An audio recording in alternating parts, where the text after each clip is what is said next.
सो Bohr's atomic model जो था, it is based on quantum theory of light. It is based on quantum theory of light, और इसके अंदर में कुछ एजम्पशंस थे, एजम्पशंस और पोस्टुलेट्स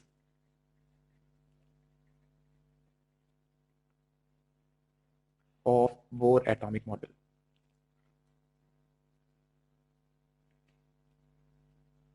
सो पहला एजम्पशन ये है, लिखते चलो, there are certain orbits around the nucleus such that if electrons will be revolving in these orbits,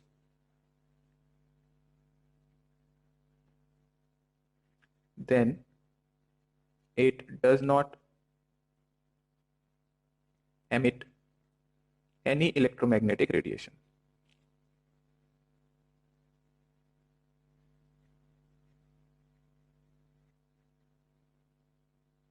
So these orbits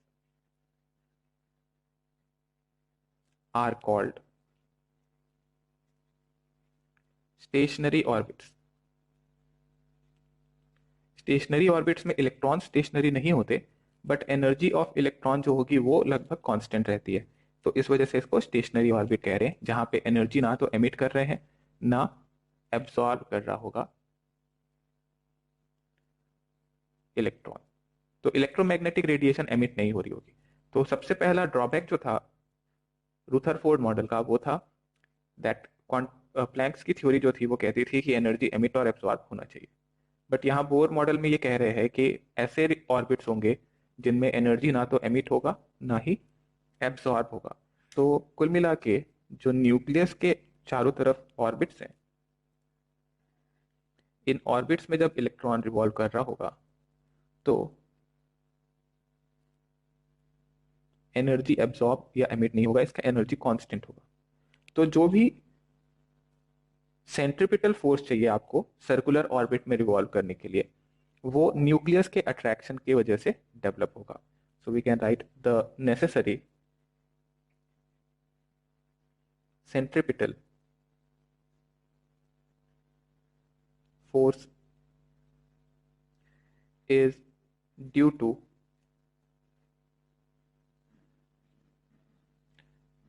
electrostatic attraction। Nucleus positively charge, electron negatively charge, इनके बीच में जो अट्रैक्शन फोर्स था, उस अट्रैक्शन फोर्स की वजह से centripetal force आएगा। सो सेंट्रिपिटल फोर्स हो जाएगा mv² upon R, that is equal to electrostatic attraction. तो क्या था इलेक्ट्रोस्टैटिक अट्रैक्शन, याद कीजिए। तो force of attraction between two charges is given by k q1 q2 upon r²।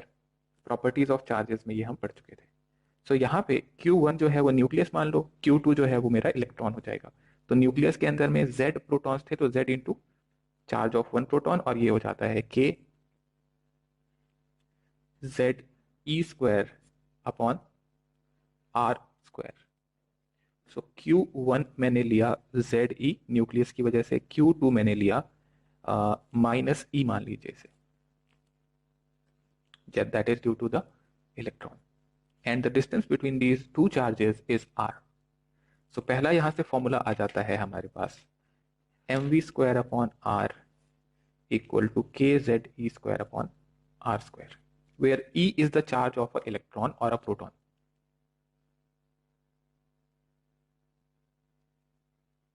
This is the first postulate of Bohr model।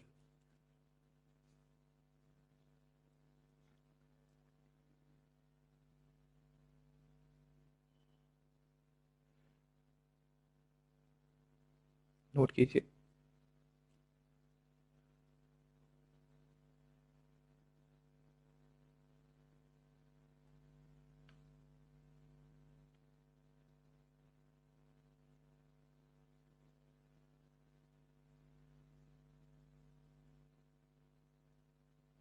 So we are saying that there are certain orbits जिसमें electron revolve करेगा, तो energy ना तो emit होगी ना absorb होगी। अब circular orbit में अगर आपको किसी भी इलेक्ट्रॉन को रिवॉल्व कराना है तो उसके लिए एक फोर्स ऑफ अट्रैक्शन होना चाहिए, राइट? जैसे सन के चारों ओर अगर अर्थ रिवॉल्व कर रहा है तो there is a force of attraction, and that force of attraction is the gravitational force. Similarly nucleus के चारों तरफ अगर इलेक्ट्रॉन रिवॉल्व कर रहा है तो यहां भी एक फोर्स ऑफ अट्रैक्शन चाहिए था, and the nucleus is positively charge and the electron is negatively charge. तो दो अपोजिट चार्जेस हो गए, ये अपोजिट चार्जेस के बीच में इलेक्ट्रोस्टैटिक अट्रैक्शन होगा, और इलेक्ट्रोस्टैटिक अट्रैक्शन का फोर्स जो होता है उसका फॉर्मूला हमने देखा k q1 q2 upon r square.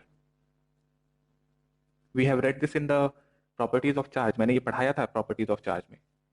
तो Q1 की जगह आप रखिए न्यूक्लियस का चार्ज, Q2 की जगह रखिए इलेक्ट्रॉन का चार्ज, और फिर वैल्यू सब्स्टिट्यूट कर दीजिए, तो फोर्स जो है, जो फोर्स ऑफ अट्रैक्शन था, that will be equal to the force of centripetal. अब सेंट्रीपिटल फोर्स अगर आपने अभी नहीं पढ़ा है तो आप फिजिक्स में जब पढ़ लेंगे सर्कुलर मोशन तो आपको ये पता चलेगा कि जो भी फोर्स ऑफ अट्रैक्शन होगा यहाँ पे वो सेंट्रीपिटल फोर्स के बराबर होगा। सेंट्रीपिटल फोर्स वो फोर्स है जिसकी वजह से सर्कुलर ऑर्बिट या सर्कुलर हम लोगों को देखने को मिलता है, एंड उसका फॉर्मूला होता है mv² upon R, that is equal to force of attraction, and the force of attraction is k q1 q2 upon R square. Substitute कर दिया मैंने, तो इक्वेशन नंबर आ गई यहां से ये 1।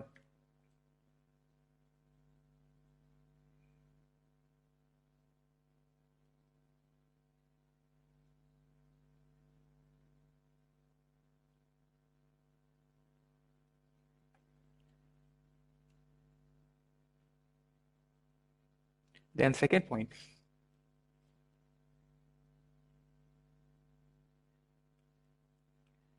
that is angular momentum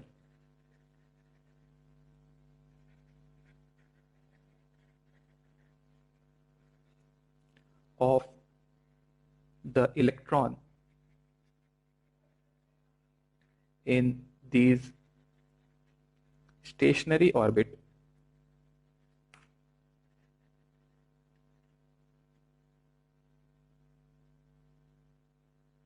is always an integral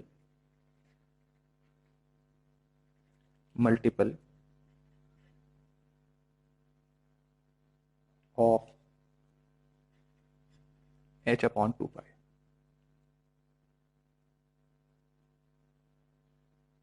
angular momentum जो होता है, अगर आप सेंटर से एक डिस्टेंस जा रहे हो और इसके ऊपर एक फोर्स लग रहा है, तो ये डिस्टेंस अगर आपने लिया है r और इधर लग रहा है ये फोर्स f, और वेलोसिटी इसका है v, लेट से वेलोसिटी, फोर्स हटाओ, तो सेंटर से अगर एक वेलोसिटी एक डिस्टेंस r पे एक वेलोसिटी v लग रहा है, तो मोमेंटम होता है m इंटू वी, और मास इसका m है, तो एंगुलर मोमेंटम हो जाता है m into V into are.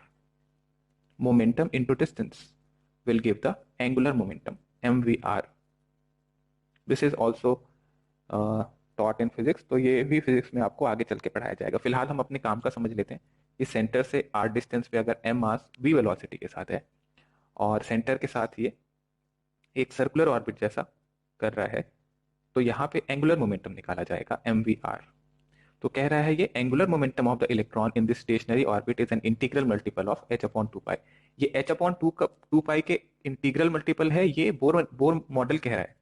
तो एंगुलर मोमेंटम था mvr, इंटीग्रल मल्टीपल मतलब इंटीजर, तो n into h upon 2 pi, where आगे चल के आप देखेंगे where n equal to orbit number हो जाता है, यानी कि first orbit, second orbit, third orbit and so on, ये बताएगा। तो सेकेंड फॉर्मूला हमारे पास आ गया mvr equal to nh upon 2 pi.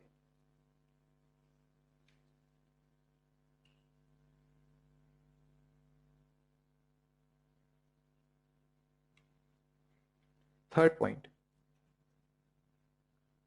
Third postulate जो था वो ये कहता है कि electrons can make jump from one stationary orbit to another stationary orbit by absorbing or emitting a photon of energy equal to the difference in the energies of the stationary orbit.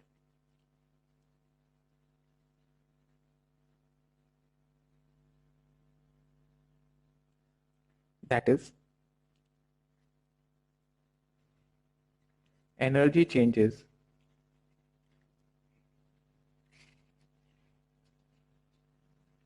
does not take place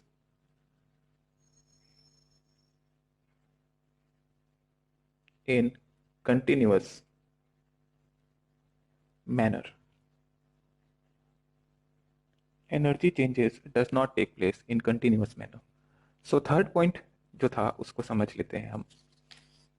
कह रहा है electrons can make jump from one stationary orbit to another stationary orbit by absorbing और emitting a photon of energy जिसका energy हो जाएगा equal to the difference of the two stationary orbit. So let's से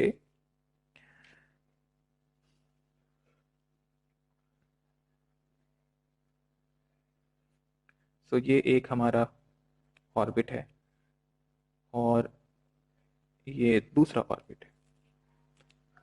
so first orbit जो है इसको हम बोल देते हैं n equal to 1, second orbit n equal to 2. जो इलेक्ट्रॉन फर्स्ट ऑर्बिट में है उसकी एनर्जी अगर E1 है और जो इलेक्ट्रॉन सेकेंड ऑर्बिट में है उसकी एनर्जी है E2. नाउ जो भी इलेक्ट्रॉन फर्स्ट ऑर्बिट में होगा वो E1 एनर्जी का होगा. ये कह रहा है बोर मॉडल बिकॉज एनर्जी जो था वो एक ऑर्बिट में सेम रहने वाला है. स्टेशनरी ऑर्बिट इसी वजह से कहते थे. सेकेंड ऑर्बिट की एनर्जी थी लेट्स से E2. देन इसके ऊपर मान लो एक और ऑर्बिट है third orbit. So third orbit n equal to 3 में एनर्जी हो जाती है E3.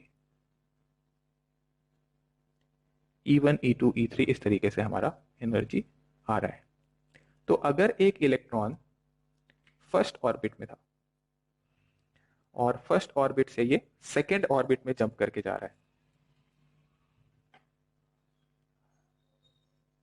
फर्स्ट ऑर्बिट से अगर सेकेंड ऑर्बिट में इलेक्ट्रॉन जंप करके जा रहा है तो यहां से यहां जाने के लिए अब देखो एनर्जी डिफरेंस देखो. तो E2 minus E1 is the energy difference. जैसे जैसे आप बाहर के ऑर्बिट में जाते जाएंगे एनर्जी ऑर्बिट की बढ़ती जाएगी. तो ये देखने को मिलता है कि जैसे जैसे ऑर्बिट बाहर की तरफ जा रहे हैं तो एनर्जी बढ़ रही है. तो एनर्जी का डिफरेंस जो है वो E2 माइनस E1 है. तो अगर फर्स्ट ऑर्बिट से सेकेंड ऑर्बिट में इलेक्ट्रॉन को जाना है तो उसको एनर्जी डिफरेंस के बराबर एनर्जी गेन करना पड़ेगा. दैट मीन्स इसको अगर आप एक फोटोन दे दो एच न्यू एनर्जी का तो ये एच न्यू एनर्जी होनी चाहिए equal to the energy difference between the two orbit that is delta E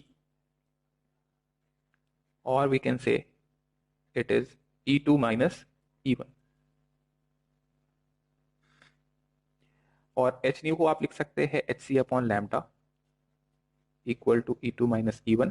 सो यहां से अगर लैम्डा कैलकुलेट करना है कितना वेवलेंथ देना पड़ेगा सच दैट इलेक्ट्रॉन E1 से E2 में जंप कर जाए तो वो हो जाता है E2 minus E1 upon HC. सो लोअर ऑर्बिट से हायर ऑर्बिट में जाने के लिए आपको एनर्जी देनी पड़ती थी.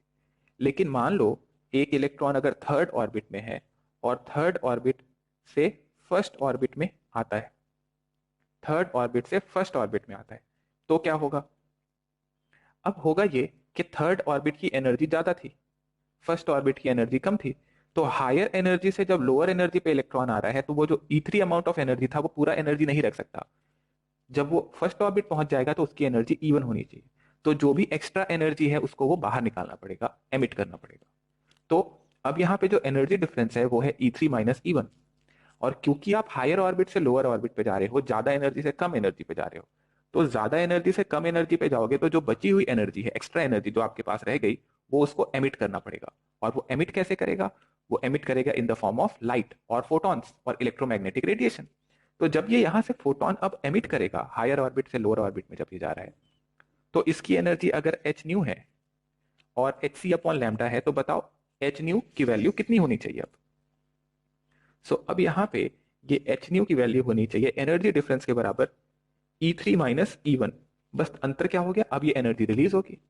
और अगर लैम्डा चाहिए आपको तो आप लिख सकते हो E3 minus E1 upon H C, that is lambda. कौन सा लैम्डा है ये? 3 to 1 वाला। और ये कौन सा था? 1 से 2 वाला। सो इलेक्ट्रॉन्स जंप कर सकते हैं एक ऑर्बिट से दूसरे ऑर्बिट में, नीचे से ऊपर भी जा सकते हैं, ऊपर से नीचे भी आ सकते हैं। जब लोअर ऑर्बिट से हायर ऑर्बिट में जाएंगे तो एनर्जी देनी पड़ेगी, क्योंकि कम एनर्जी से ज्यादा एनर्जी पे जा रहे हो। तो जो एक्स्ट्रा एनर्जी था, एनर्जी का गैप था, वो कैसे फिल होगा? वो आपको एनर्जी बाहर से देनी पड़ेगी। और अगर आप एनर्जी दे रहे हो फोटोन के फॉर्म में, तो आप उस फोटोन का वेवलेंथ निकाल सकते हो या फ्रीक्वेंसी। अगर हायर ऑर्बिट से लोअर ऑर्बिट में जा रहा है तो एनर्जी रिलीज होगा। कितना एनर्जी रिलीज होगा? जितना एनर्जी का डिफरेंस है। और वो एनर्जी अगर फोटोन के फॉर्म में रिलीज हो रहा है, तो फोटोन के फॉर्म में रिलीज हो रहा है, तो हम उस फोटोन का वेवलेंथ निकाल सकते हैं। थर्ड ऑर्बिट से थर्ड ऑर्बिट से अगर फर्स्ट ऑर्बिट पे इलेक्ट्रॉन जा रहा है, तो वो डायरेक्टली हो सकता है फर्स्ट ऑर्बिट पे जाए, या फिर वो बोल सकता है थर्ड से सेकंड पे जाएगा, फिर सेकंड से फर्स्ट पे जा सकता है। थर्ड से सेकंड पे जाएगा और सेकंड से फर्स्ट पे आएगा। ध्यान रखना, हर ट्रांजिशन के करस्पॉन्डिंग एक फोटोन रिलीज होना चाहिए। यानी थर्ड से सेकंड आया तो एक फोटोन रिलीज होगा, सेकंड से फर्स्ट आया तो एक फोटोन होगा, दो फोटोन रिलीज होंगे। जब डायरेक्टली थर्ड टू फर्स्ट आएगा तो सिर्फ एक फोटोन रिलीज होगा। जब थर्ड टू सेकंड आएगा तो एनर्जी का डिफरेंस E3 माइनस E2 होगा। सेकंड टू फर्स्ट आएगा तो E2 माइनस E1 एनर्जी का डिफरेंस देखने को मिलेगा। ये था थर्ड पॉइंट, कि एक स्टेशनरी ऑर्बिट से सेकंड स्टेशनरी ऑर्बिट में अगर हम जा रहे हैं, तो एनर्जी या तो एमिट होगी या तो एनर्जी एब्सॉर्ब होगी।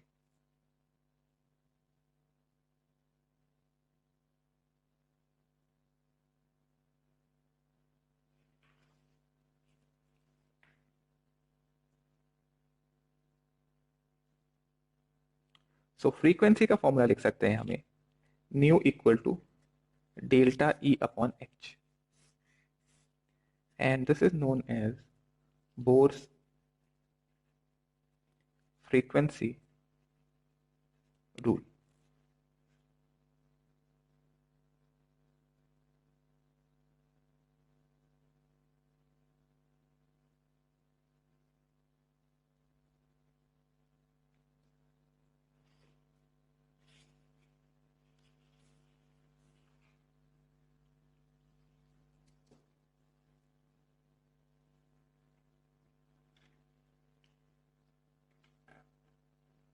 हो गया यहां तक?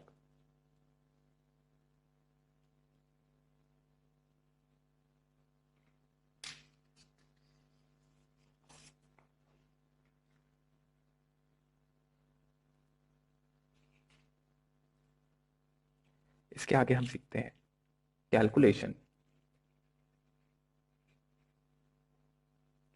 Of radius of Bohr's orbit. Calculation of radius of Bohr's orbit.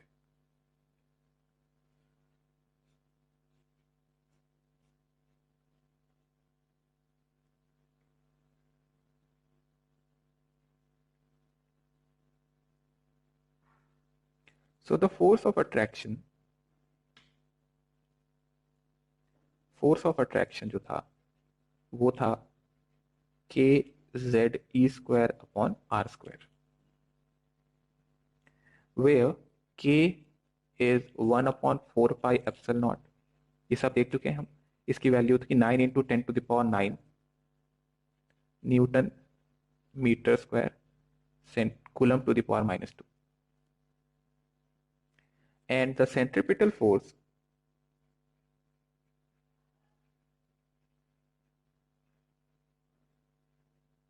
is equal to F mv square upon r। So for a stable orbit,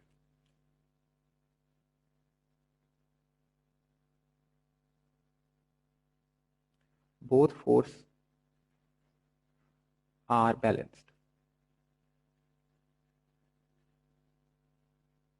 That is, mv square upon r should be equal to kze square upon r square. r से r चला जाएगा और यहां से velocity का v square आ जाएगा हमारे पास kze square upon M R first. Then second postulate जो बोर का था उससे अगर हम जाएं, from second postulate mvr equal to nh upon 2 pi. So v हो जाएगा यहां से nh अपॉन 2 पाई mr. इसको स्क्वायर कर दिया जाए.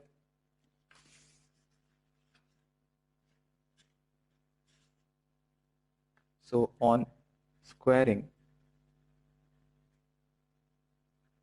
v square equal to n square h square upon 4 pi square m square r square. Okay, so this is second. Equating 1 and 2.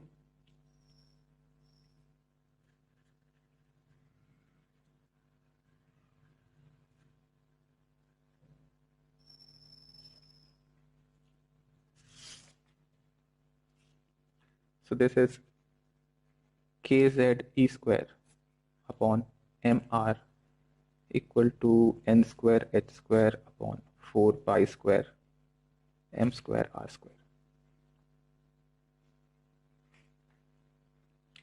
यहां से r की वैल्यू चाहिए हमें,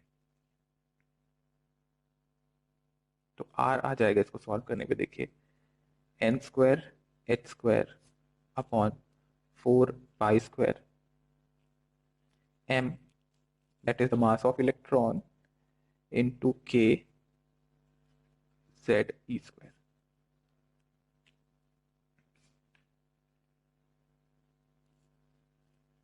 अब यहां पे अगर हम ऑन पुटिंग h की वैल्यू रख देंगे, पाई की वैल्यू रख देंगे, m की वैल्यू रख देंगे, k की वैल्यू रख देंगे और e की वैल्यू, ये सब कुछ सब्स्टिट्यूट अगर आप कर दोगे तो r हो जाता है 0.529 into n square upon z in angstrom.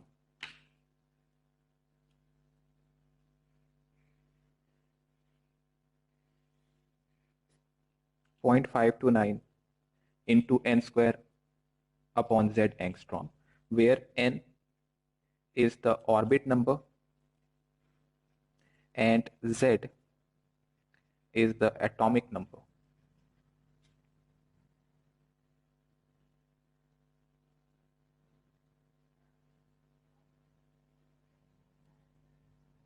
Orbit number and atomic number. ये फॉर्मूला आपको याद रखना है 0.529 into N square upon Z.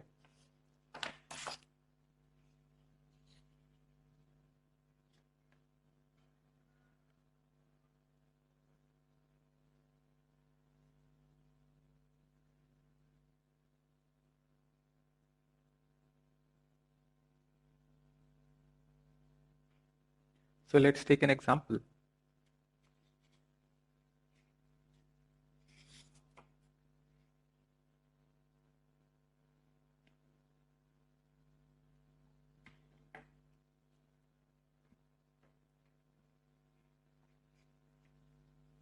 Calculate the radius of second orbit of hydrogen. Calculate the radius of second orbit of hydrogen.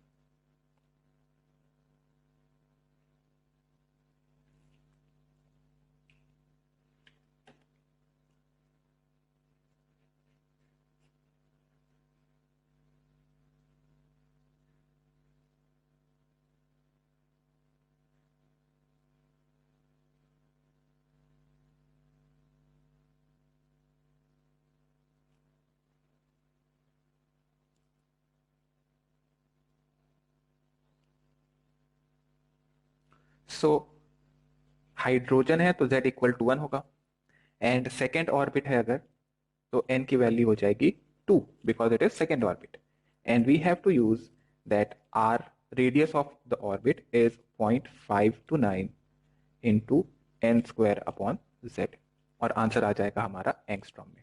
Substitute करो values को, 0.529 into 2 square upon 1, and this comes out to be 2.116 angstrom.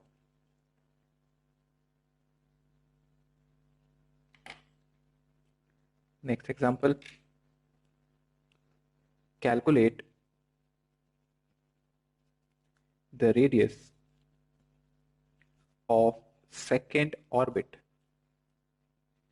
of helium plus. Calculate the radius of second orbit of helium plus.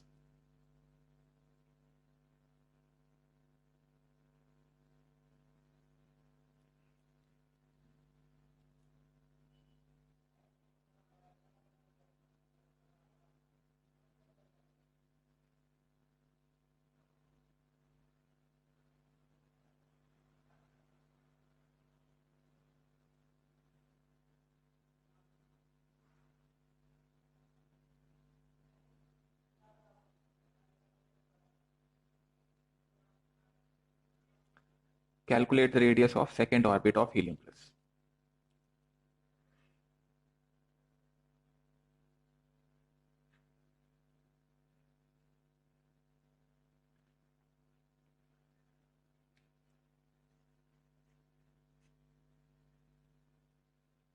So helium plus atomic number हो जाएगा 2 and n equal to 2. So r is 0.529 into n square upon z, that is 0.529 2 square upon 2, that is 1.058 angstrom, and that will be the answer. So radius दो चीजों पे depend कर रहा है। देखिए, एक डिपेंड कर रहा है n के ऊपर और एक डिपेंड कर रहा है z के ऊपर। इन दो फैक्टर्स के ऊपर डिपेंड करेगा कि ऑर्बिट नंबर कौन सा है and what is the atomic number of the atom. Next example,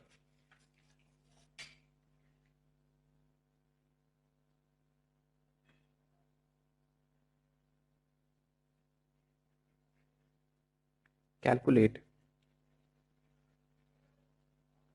the radius ratio of radius ratio for second orbit of helium plus and third orbit of beryllium plus 3 ion.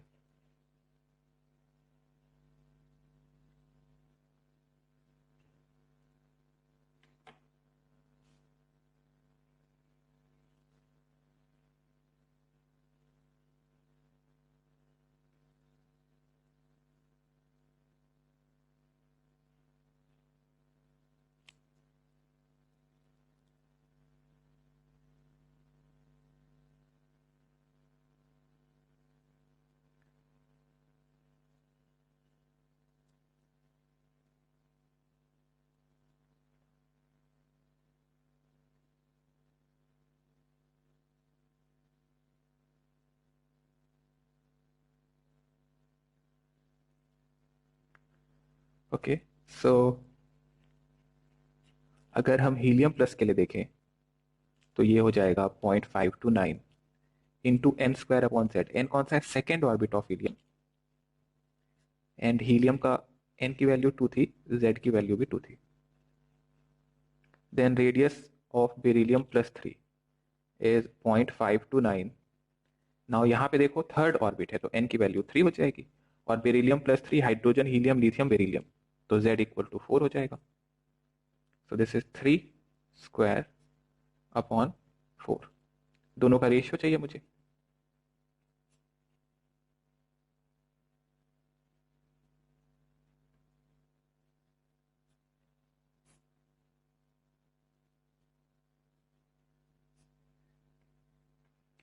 और solve कर लो इसको और answer आ जाता है यहाँ से 8/9। That is answer.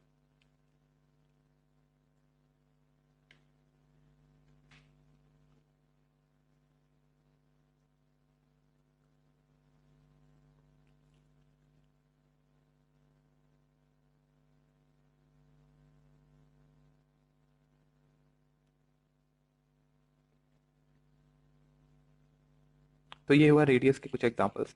आगे लिखिए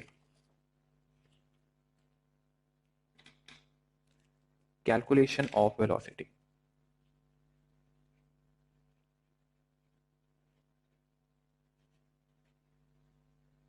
सो इलेक्ट्रॉन जो रिवॉल्व कर रहा है उसकी वेलोसिटी कितनी होगी? So calculation of velocity. So हमने सेकेंड पोस्टुलेट से देखा that mvr is equal to nh/2 pi. So velocity हो जाएगा nh/2 पाई mr। r की वैल्यू हम निकाल चुके थे। So putting the value of r जो कि हमने कैलकुलेट किया था n² h²/4 पाई² mkze²।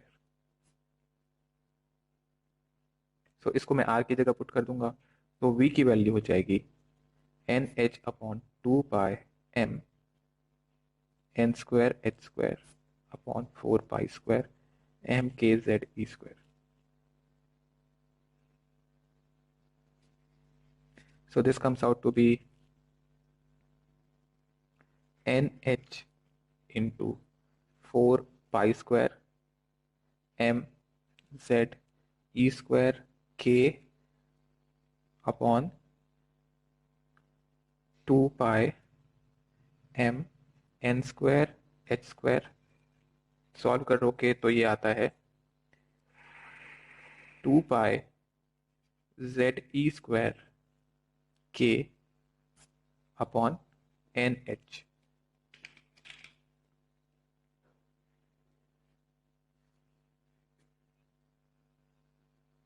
अब इसमें अगर हम पुट कर दें वैल्यू पाई की, ई की और के की,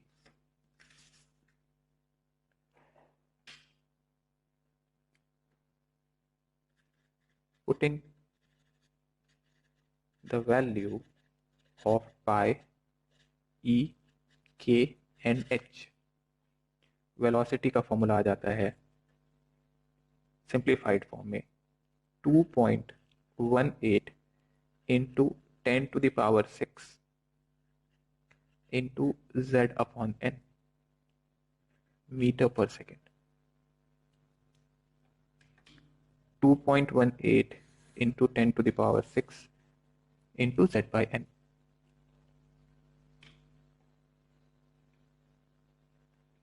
तो वेलोसिटी देखिएगा किस किस पे डिपेंड कर रही है।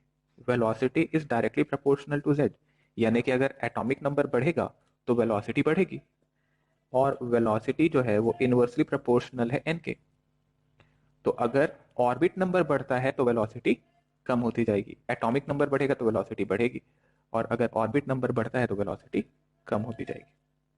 ये दो फैक्टर्स हम देख सकते हैं, और वेलोसिटी का ये फॉर्मूला याद रखना है हमें क्वेश्चन सॉल्व करने के लिए।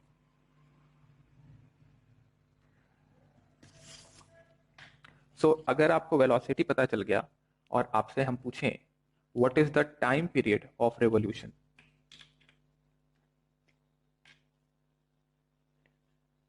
टाइम पीरियड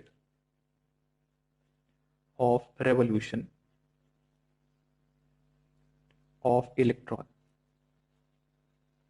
सो अगर एक इलेक्ट्रॉन किसी ऑर्बिट में रिवॉल्व कर रहा है तो कितने टाइम में वापस उसका, या कितने टाइम में उसका एक चक्कर कंप्लीट हो जाएगा। तो डिस्टेंस कितना ट्रेवल किया अपॉन वेलोसिटी, राइट। तो डिस्टेंस कितना था, सरकमफेरेंस के बराबर। सरकमफेरेंस कितना था, 2 पाई r अपॉन वेलोसिटी v।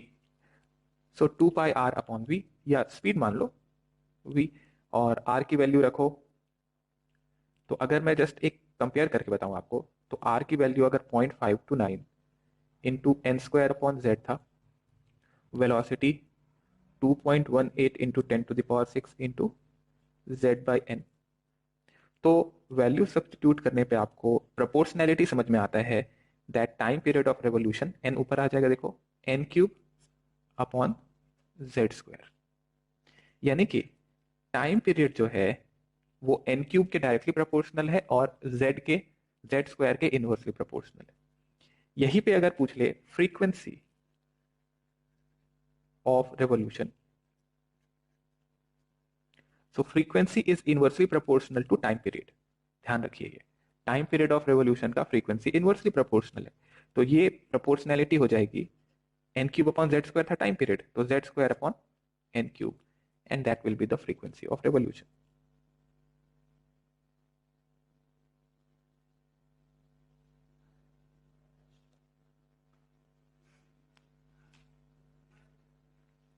इसके ऊपर एक्सरसाइज में क्वेश्चन भी है, आप सॉल्व करके देखेंगे टाइम पीरियड और फ्रीक्वेंसी का।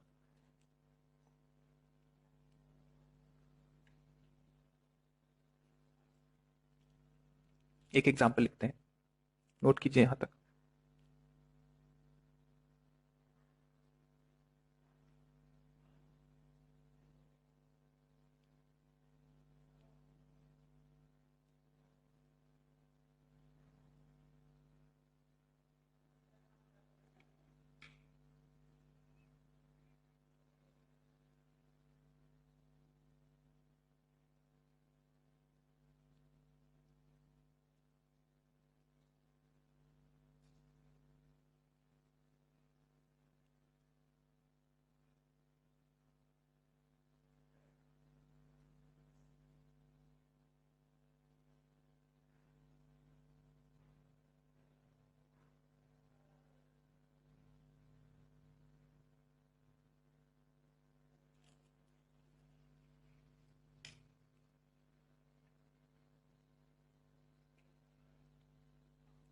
Example, calculate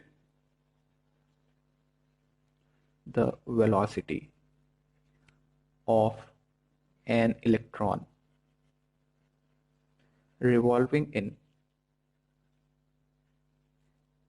second orbit of helium plus ion. Calculate the velocity of an electron revolving in second orbit of helium plus ion.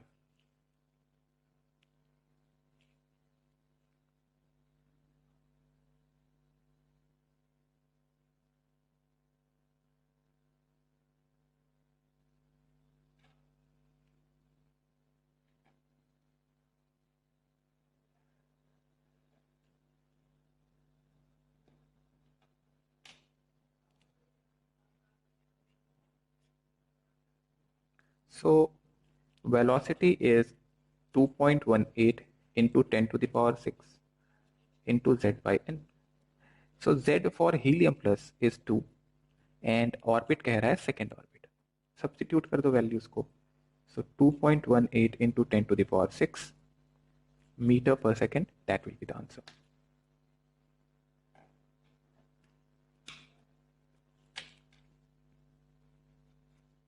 Next example, calculate the ratio of velocity of electron in third orbit of helium plus and second orbit of hydrogen. Calculate the ratio of velocity of electron in third orbit of helium plus and second orbit of hydrogen.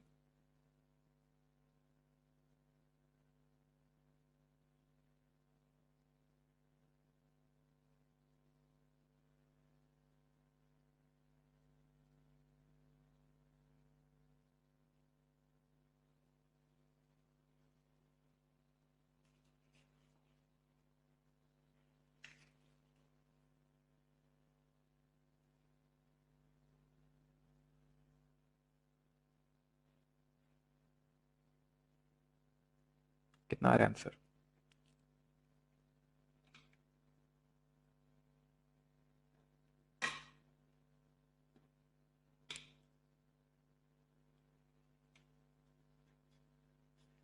So velocity of v1 upon v2 निकालना है। v1 कितना होगा? 2.18 into 10 to the power 6। z की value कितनी थी helium plus के लिए? 2 and n third orbit 2.18 into 10 to the power 6 z by n। z की वैल्यू हाइड्रोजन के लिए थी 1, n की वैल्यू थी सेकेंड ऑर्बिट कह रहे हैं। So this comes out to be 4/3 and that is the answer.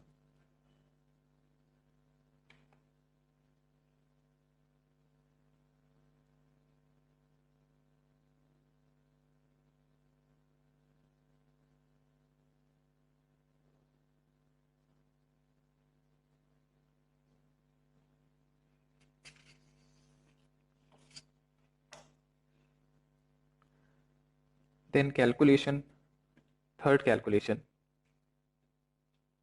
is calculation of energy of an electron.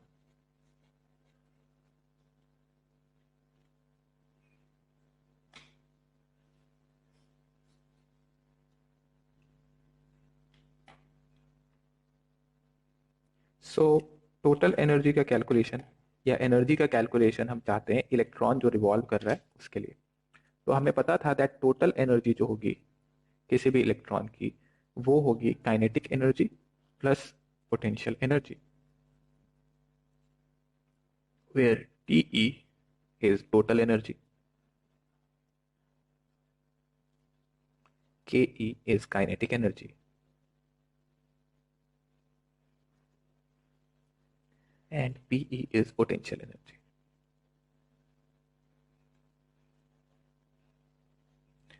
So kinetic energy जो था वो हो जाता है half mv² and potential energy is KQ1 Q2 upon R, KQ1 Q2 upon R, और Q1 की value हो जाएगी ZE, Q2 की वैल्यू हो जाएगी charge of electron E upon R। Now ZE is positive, ये जो इलेक्ट्रॉन का है ये नेगेटिव है तो ये माइनस चार्ज के साथ आएगा, तो ये हो जाता है -KZE² upon R। This is the potential energy. So total energy हो जाएगा kinetic energy plus potential energy, that is half mv² minus KZE² upon R। अब इस काइनेटिक एनर्जी को हम KZE के टर्म में कन्वर्ट करना चाहते हैं, तो हम ये जानते थे कि इधर साइड में लिख देता हूं, centripetal force mv² upon R is equal to KZE² upon R²। तो mv² की वैल्यू हो जाएगी KZE² अपॉन R। सब्स्टिट्यूट कर देते हैं यहाँ पे, तो टोटल एनर्जी हो जाती है half KZE² upon R minus KZE² upon R। So total energy is minus half KZE² upon R।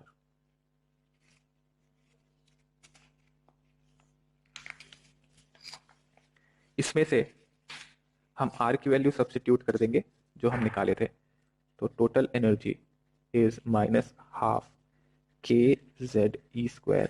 R की वैल्यू थी हमारे पास n² h² upon 4π² m KZE²। So total energy बन जाता है -2π² z² e⁴ m k² upon n² into h²। So again यहाँ पे आप पाई की वैल्यू, ई की वैल्यू, m के सब्स्टिट्यूटिंग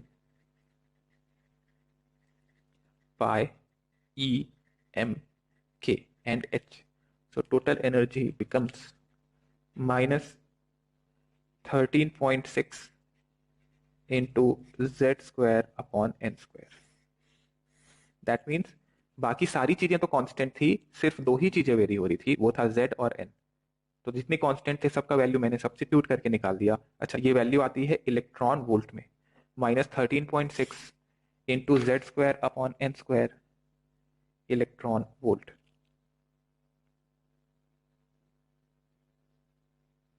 और we can say that this is also total energy. Total energy is minus 2 pi square m e to the power 4 k square upon h square into z square upon n square.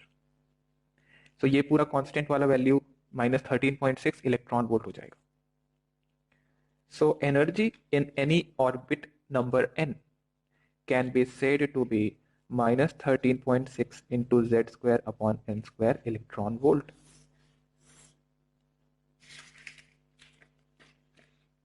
और it is, अगर joule में चाहिए, electron volt पर atom लिख लीजिएगा, electron volt पर atom. This is also -2.18 into 10⁻6 -18, 6 नहीं sorry, 10⁻18 into Z square upon N square joule पर एटम। आप ये वाली वैल्यू याद रखिए फिलहाल, -2.18 इंटू 10⁻18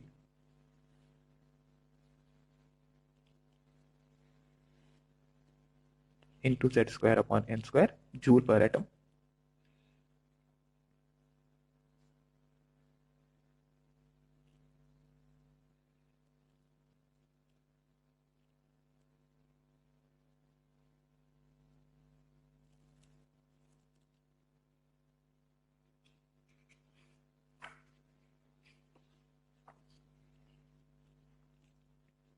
नोट कीजिए यहां तक।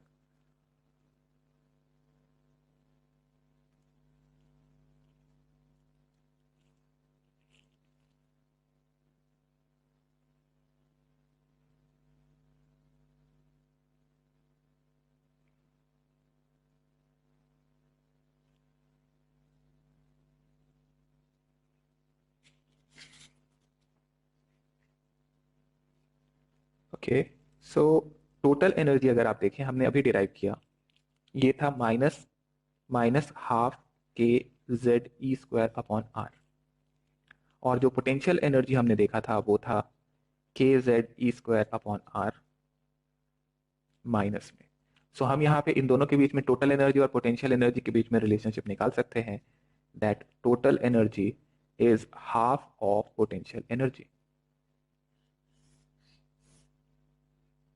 ऑल्सो अगर आप काइनेटिक एनर्जी को देखो तो हमने काइनेटिक एनर्जी निकाला, हाफ mv² था, उसको सब्स्टिट्यूट करके हमने निकाला half K Z E square upon R, half K Z E square upon are.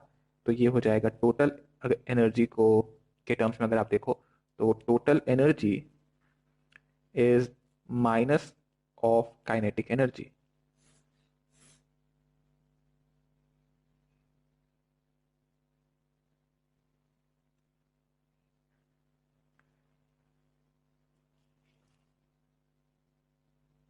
सो अगर आपसे पूछें कि बताइए what is the potential energy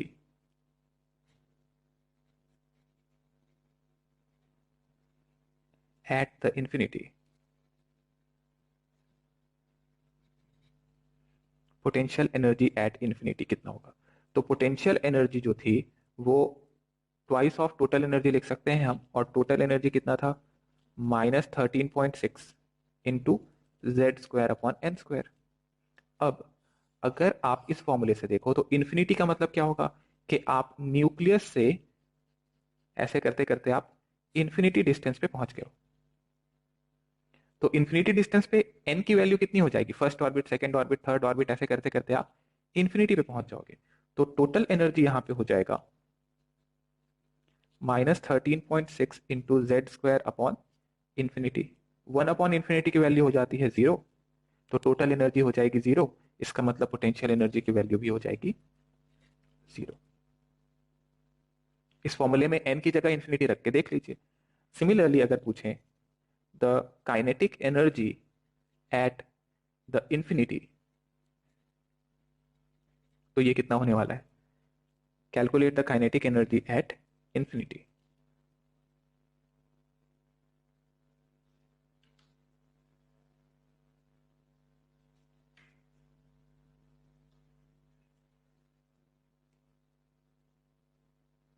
So again we can say that kinetic energy is minus of total energy. Total energy infinity पे 0 था, तो kinetic energy की value भी 0 हो जाएगी। यानी इन्फिनिटी पे kinetic energy plus potential energy दोनों का सम 0 हो जाएगा। एक बात ध्यान दीजिएगा, टोटल एनर्जी नेगेटिव साइन के साथ आ रहा है। इस नेगेटिव साइन का क्या मतलब है हमारे लिए, तो यहां तक नोट कीजिए।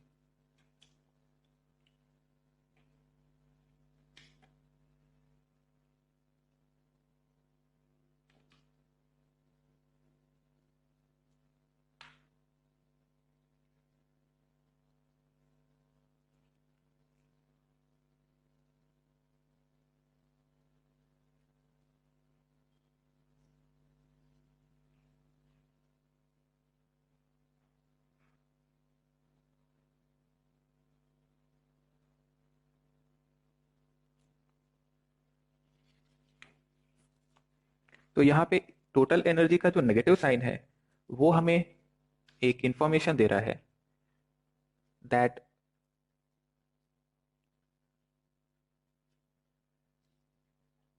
सो लिख लो the negative sign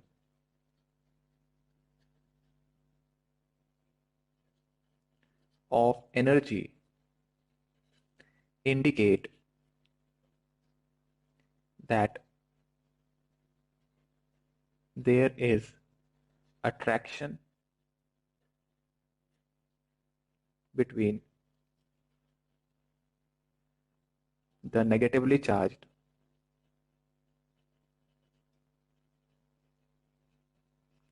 electron and positively charged nucleus. तो ये अट्रैक्शन फोर्स है, ये बता रहा है। और एक और चीज बता रहा है, नेगेटिव साइन है इसका मतलब एनर्जी 0 से कम है, 0 से कम एनर्जी है।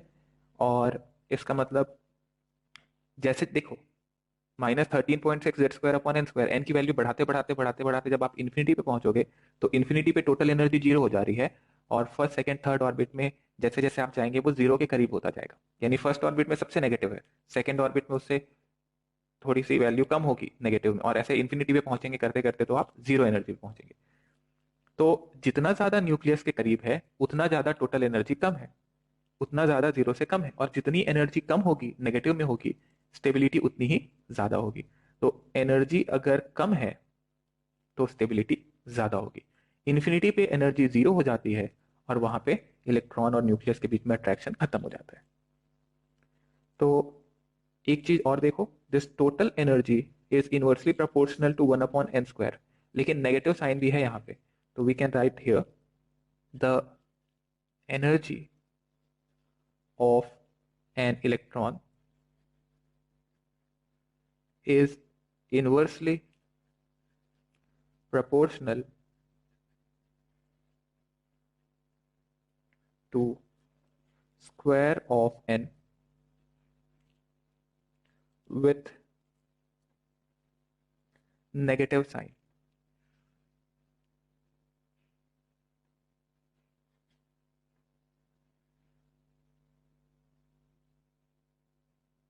एक और पॉइंट लिख लीजिएगा, the negative charge of the energy of electron in the atom indicate that the energy of electron in the orbit, yeah, in the atom is at lower energy than the energy of a free electron at rest। तो रुका हुआ एक electron जिसकी energy zero थी उससे कम energy पे है, जितनी कम एनर्जी उतनी ज्यादा स्टेबिलिटी। इसी वजह से आप देखते हैं जैसे जैसे आपका ऑर्बिट नंबर बढ़ते जाएगा, फर्स्ट ऑर्बिट से सेकंड, सेकंड से थर्ड, वैसे वैसे आपके इलेक्ट्रॉन की स्टेबिलिटी कम होती जाएगी।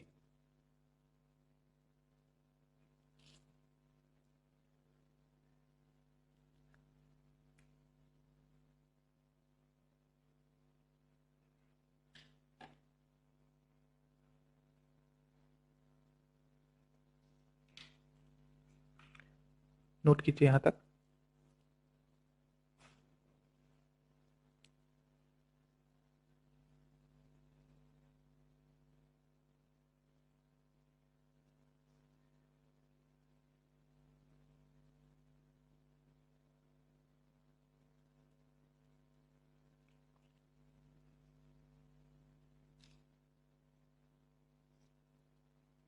ओके, एक एग्जांपल लिखते हैं।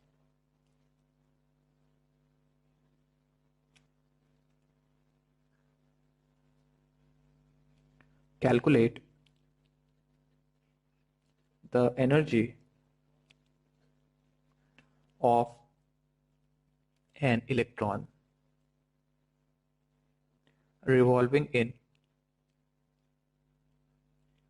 second orbit of helium plus ion। Calculate the energy of an electron revolving in second orbit of helium plus ion।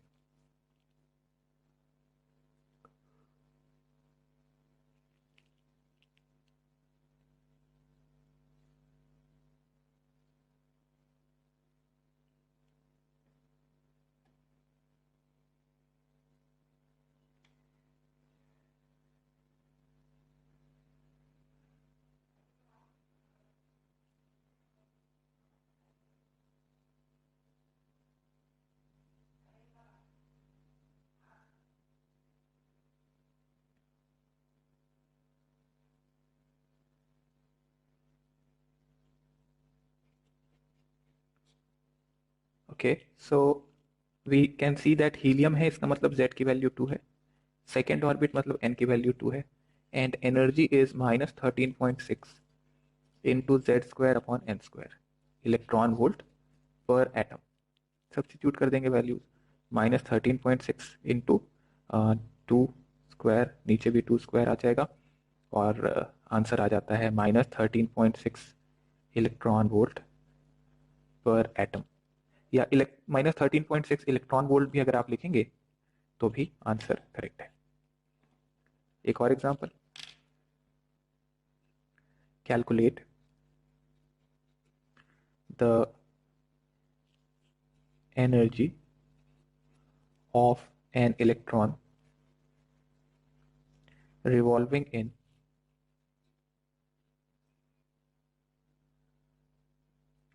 second orbit of hydrogen atom। Calculate the energy of electron revolving in second orbit of hydrogen atom।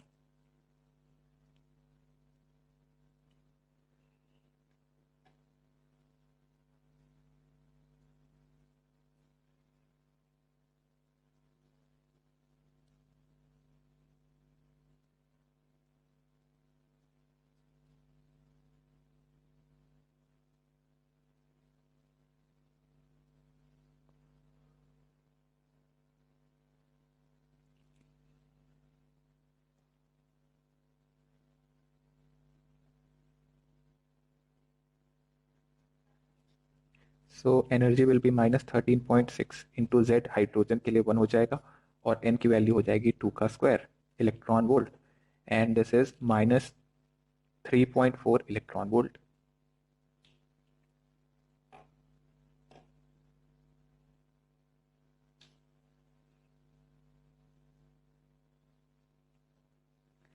Next example,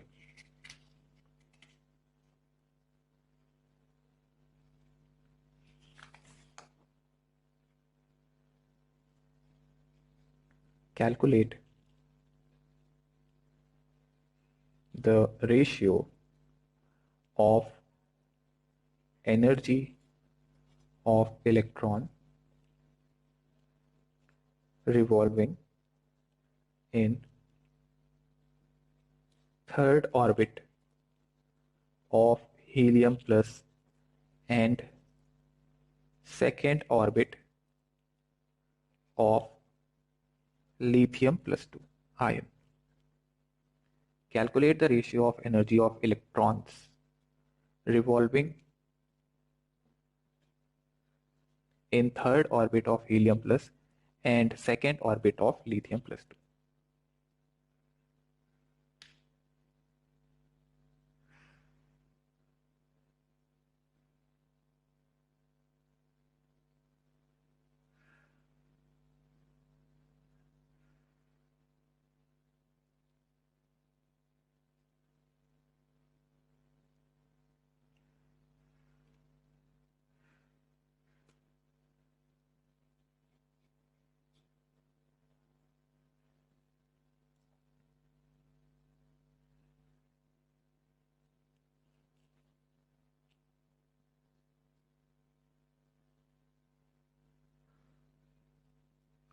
so helium plus के लिए energy हो जाएगी -13.6 into Z square upon N square.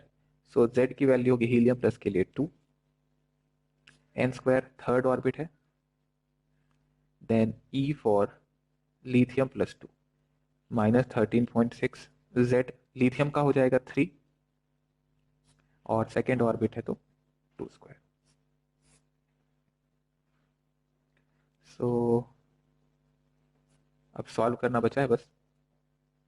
-13.6 गया और ये आ जाता है 2 ऊपर तो 4 16 हो जाएगा और डिनोमिनेटर में 9981 and that will be the answer.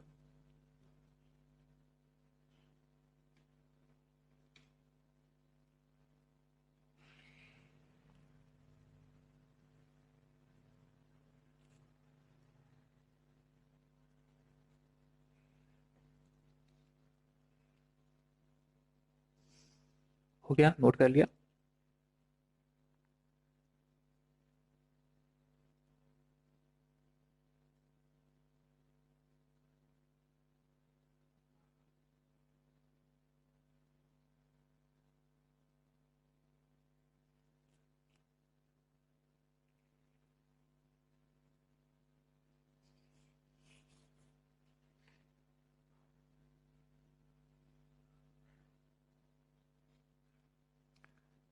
Next example.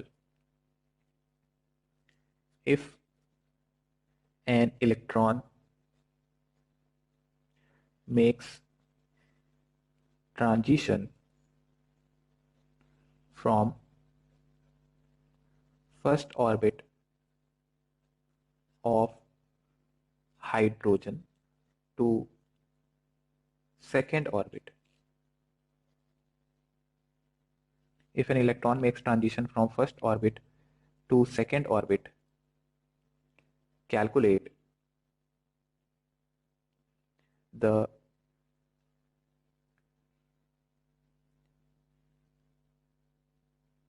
energy emitted. और ये चाहिए मुझे इलेक्ट्रॉन वोल्ट में. So if an electron makes transition from first orbit to second orbit, calculate the energy emitted.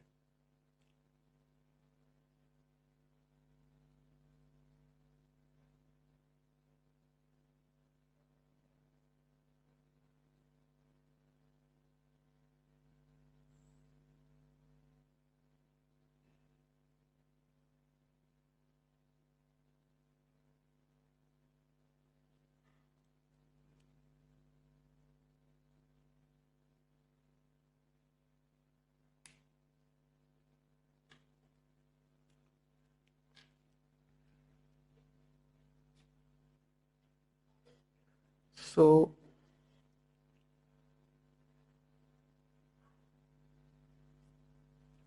First orbit से second orbit पे electron jump कर रहा है फर्स्ट ऑर्बिट पे एनर्जी थी कितनी E1, सेकेंड ऑर्बिट पे एनर्जी कितनी थी E2। तो पूछ रहा है एमिटेड एनर्जी कितना होगा, तो एमिटेड एनर्जी होगा डेल्टा E, जो कि होगा E2 माइनस E1। तो मैं E2 निकाल लूं और E1 निकाल लूं, फिर मैं एनर्जी निकाल सकता हूं। तो देखिए E2 कितना होगा, E2 equal to -13.6 into Z square upon N square. Second orbit है और हाइड्रोजन के लिए, तो हाइड्रोजन के लिए 1, जेड की वैल्यू 1, एन की वैल्यू हो जाएगी 2 स्क्वायर। दैट इज, इसको सॉल्व करेंगे आप तो -13.6 into 1/4 and that is -3.4 EV। E1 कितना था first orbit, -13.6 into Z square upon N square. यहाँ जेड की वैल्यू 1, एन की वैल्यू 1, तो ये हो गया -13.6 EV।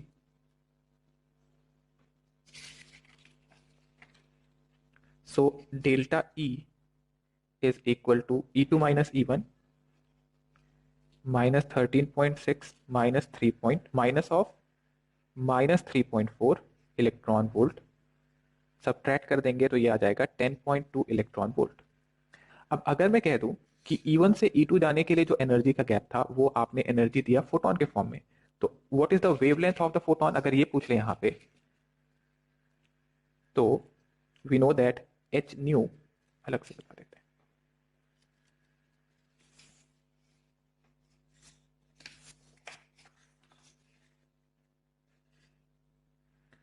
So h nu equal to delta E और h c upon lambda equal to delta E।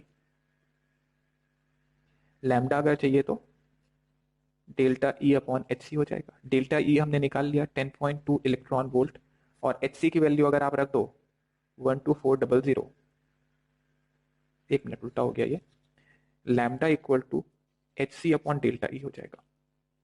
तो एच सी की जगह रखेंगे 12400 अपॉन 10.2, और ये आ जाएगा आंसर एंगस्ट्रॉम में। तो यहाँ से हम वेवलेंथ भी निकाल, वेवलेंथ का हमको फोटोन देना पड़ेगा such that electron first orbit से सेकंड ऑर्बिट में जंप कर जाए। तो delta E E2 minus E1 ये तो पहले सीख लिया था हमने, हायर माइनस लोअर, बट अब ये एनर्जी निकालना कैसे ऑर्बिट का वो हमने सीखा, -13.6 इंटू जेड स्क्वायर अपॉन